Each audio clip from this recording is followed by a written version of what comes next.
السلام علیکم ورحمۃ اللہ وبرکاتہ۔ بنی اسرائیل میں دو بھائی تھے جن میں ایک مسلمان تھا اور دوسرا کافر۔ دونوں دریا کے شکاری تھے۔ کافر بت کو سجدہ کرتا تھا، مگر جب مچھلیوں کے لیے جال دریا میں ڈالتا تو اس قدر مچھلیاں اس میں آ جاتی تھیں کہ اس کو کھینچنا مشکل ہو جاتا تھا، مگر مسلمان کے جال میں صرف ایک ہی مچھلی آتی تھی اور وہ اسی پر صبر کے ساتھ خدا کا شکر ادا کرتا تھا۔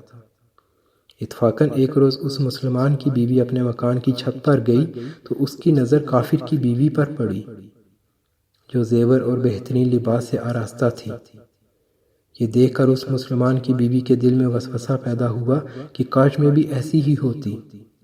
تو کافر کی بیوی بولی، تو اپنے شوہر کو آمادہ کر لے، وہ بھی میرے شوہر کے معبود یعنی بت کی عبادت کیا کرے تاکہ تو بھی میری طرح مالدار ہو جائے۔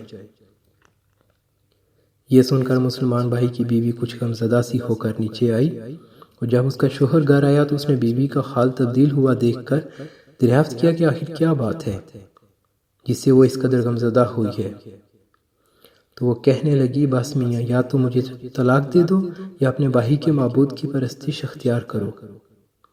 یہ سن کر اس کے شوہر نے کہا کہ خدا کی بندی، تو خدا سے نہیں ڈرتی؟ ایمان کی دولت کے بعد یہ کفر کی باتیں کرتی ہے۔ تو عورت بولی، بس مجھ سے اب زیادہ باتیں نہ بناؤ، میں ننگی بوچھی نہیں رہ سکتی، جبکہ دوسری عورتوں اور خصوصاً تیرے بھائی کی بیوی کو میں دیکھ رہی ہوں کہ وہ زیورات اور عمدہ عمدہ لباس سے آراستہ ہیں۔ جب اس مرد مومن نے دیکھا کہ عورت دریاہٹ پر اتر آئی ہے اور اس کا اصرار حد سے بڑھ چکا ہے تو اس نے عورت کو تسلی دی اور کہا، اچھا، گھبرانے کی ضرورت نہیں ہے، میں کل سے کاریگروں اور مزدوروں میں جا کر محنت کر کے تجھے روزانہ 2 درہم دیتا رہوں گا، تو اس سے اپنی حالت درست کر لینا۔ یہ سن کر عورت کو کچھ تسکین حاصل ہوئی اور سویرے ہی وہ مرد مومن مزدوری کی تلاش میں نکلا، لیکن کسی نے اس کی بات نہ پوچھی۔ یہ دیکھ کر وہ دریا کے کنارے پہنچا اور شام تک اللہ کی عبادت میں مصروف رہ کر رات کو جب گھر آیا تو بیوی نے دریافت کیا، آج تم کہاں تھے؟ تو وہ کہنے لگا، میں بادشاہ کی خدمت میں تھا، اس نے مجھ سے 30 دن کام کرنے کی شرط کی ہے۔ عورت بولی کہ آخر وہ بادشاہ تم کو کیا دے گا؟ تو اس نے جواب دیا کہ میرا بادشاہ بڑا کریم ہے، اس کے خزانے مال و دولت سے بھرے ہوئے ہیں، وہ مجھے وہ دے گا جو میں چاہوں گا۔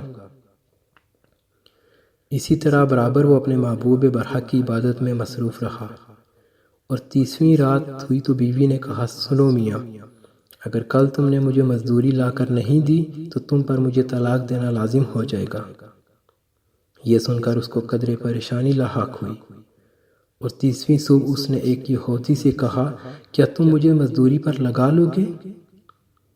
یہ سن کر یہودی کہنے لگا کہ ہاں، تم کو مزدوری تو مل جائے گی، لیکن شرط یہ ہے کہ میرے پاس تمہارے کھانے پینے کا کوئی انتظام نہ ہوگا۔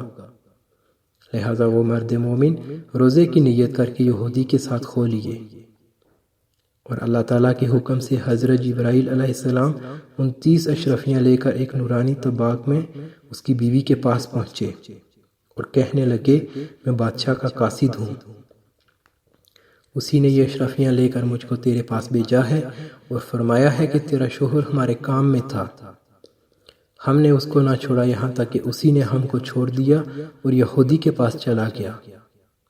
اگر وہ ہمارا کام کرتا تو ہم اس کو اور زیادہ اجرت دیتے، بس کی ایک اشرفی کی کمی اسی وجہ سے ہوئی ہے۔ لہٰذا وہ عورت ان میں سے ایک اشرفی لے کر بازار گئی جس پر لا الہ الا اللہ وحدہ لا شریک لہ لکھا ہوا تھا۔ صراف نے 1000 درہم اس کی قیمت عورت کے حوالے کر دی، اور جب شام کو وہ مرد مومن گھر واپس آیا تو عورت نے اس سے دریافت کیا کہ تم آج کہاں تھے؟ اس نے جواب دیا کہ میں آج ایک یہودی کے کام پر گیا ہوا تھا۔ تو بیوی کہنے لگی کہ آخر بادشاہ کی خدمت ترک کر کے تم دوسرے کی خدمت کیوں کرتے ہو؟